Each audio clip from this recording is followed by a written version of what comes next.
A force is conservative if the work it does moving an object between 2 points is the same no matter what path is taken. We already talked about that a little bit. The work conservative forces do can always be recovered or recast as potential energy. Non-conservative forces are dissipative, which means that they lose energy to the surrounding environment in the form of heat or sound. If I talk about non-conservative forces, I'm saying that we are losing some kind of energy in the form of, let's say, vibration or heat like friction, or something through drag, or losing energy through sound, through vibrations as well. When objects collide, they can create a sound, and that also causes you to lose energy in the system. Work done against a non-conservative force cannot be easily recovered. Okay, so we then can think about the network of our system. We already saw is equal to our change in kinetic energy. That's our work kinetic energy theorem. But within this network, we have the sum of work that's done by non-conservative forces and the work that's done by conservative forces. And the sum of those has to equal our change in kinetic energy. Let's look at this system over here. We are containing everything within this system. This is a system that has only conservative forces. We're going to have potential energies that can convert to kinetic energy and then can fully convert that kinetic energy back to potential energy. So here we have a rock that has some initial gravitational potential energy, and we're going to drop it onto the spring. Okay. Now the rock loses gravitational potential energy, but the spring gains spring potential energy. And then once that rock has displaced that spring as much as it can, the spring is going to push it back upward, and that spring potential energy is going to convert into kinetic energy and gravitational potential energy. Now here's an example of a system with non-conservative forces. We have our rock. There's no spring here for it to rest on. It lands on the ground and it makes a sound. It loses energy through heat. There's some friction forces there. It loses energy through sound by making that impact.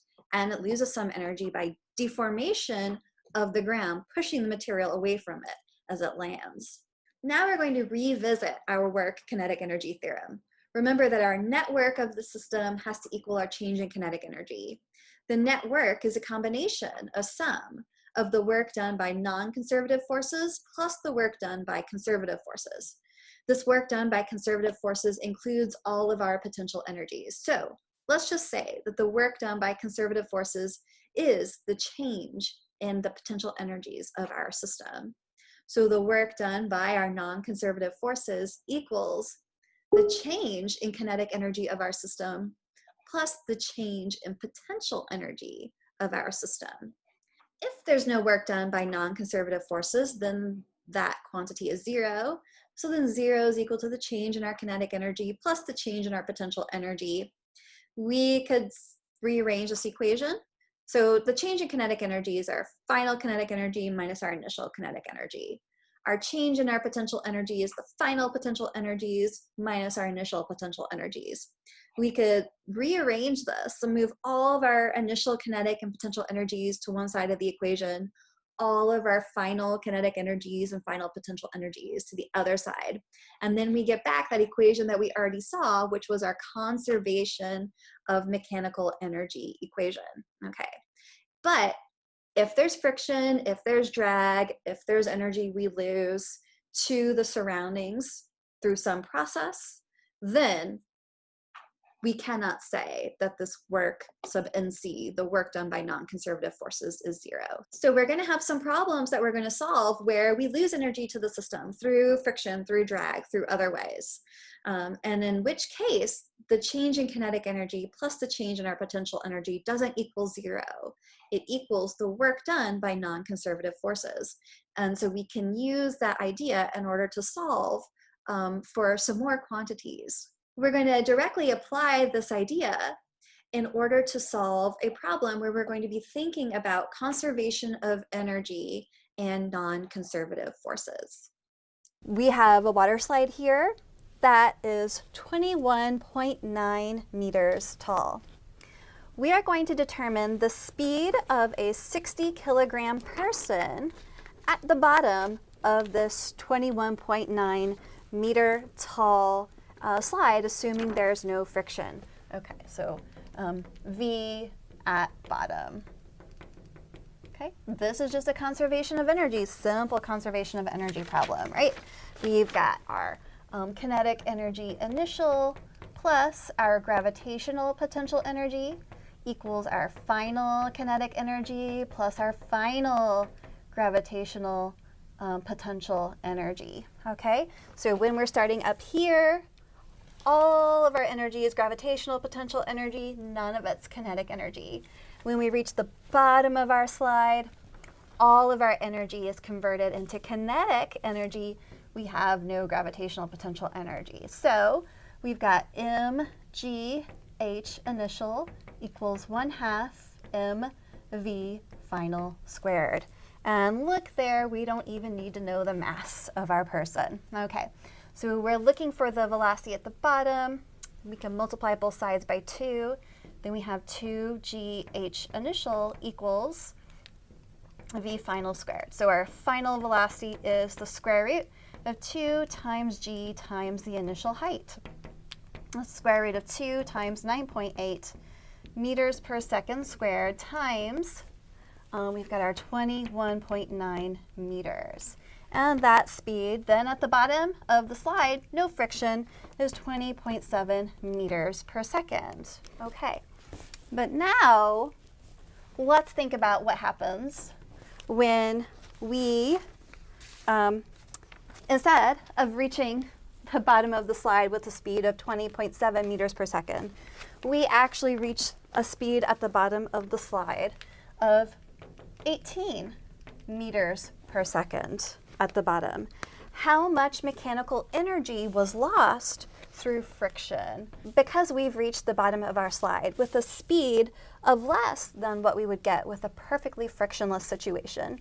That means that we're converting some of this initial potential energy into still kinetic energy, but also a little bit of friction or heat energy whenever we reach the bottom of the incline. So that means that we didn't convert fully gravitational potential energy to kinetic energy. We converted some of it to heat. So we lost some energy through heat. And we get to figure out how much of that did we lose. And in order to do that, friction is a non-conservative force. Okay, friction is a non-conservative force. Drag is a non-conservative force. And if we think about the work done by non-conservative forces, that work is equal to the change of the kinetic energy of our system plus the change of the potential energy of our system. This mechanical energy that we lose through friction is also the same as the work done by non-conservative forces. Okay, our non-conservative forces are things like friction and drag. Sound, you can also lose energy through sound in a system. Okay, so this work done by our non-conserved force, which is friction, is going to equal to the change in our kinetic energy plus the change in potential energy. If our change in kinetic energy plus our change in potential energy equals 0, that means that we have a perfectly conservative system and we aren't losing any energy to the environment through friction, drag, or sound, or vibrations, okay? But in this case, we are losing some energy, and we can find that by taking the change in our kinetic energy plus a change in our potential energy and see what's left over. That leftover bit had to be converted over into our non-conservative forces. So we've got 1/2, for our change in kinetic energy, we've got 1/2 mv final squared minus 1/2 mv initial squared plus our change in potential energy, mg times the final height minus mg times our initial height. Okay, So for our final position, we are down here on the ground. So we have no height above the ground. Okay. Let's see.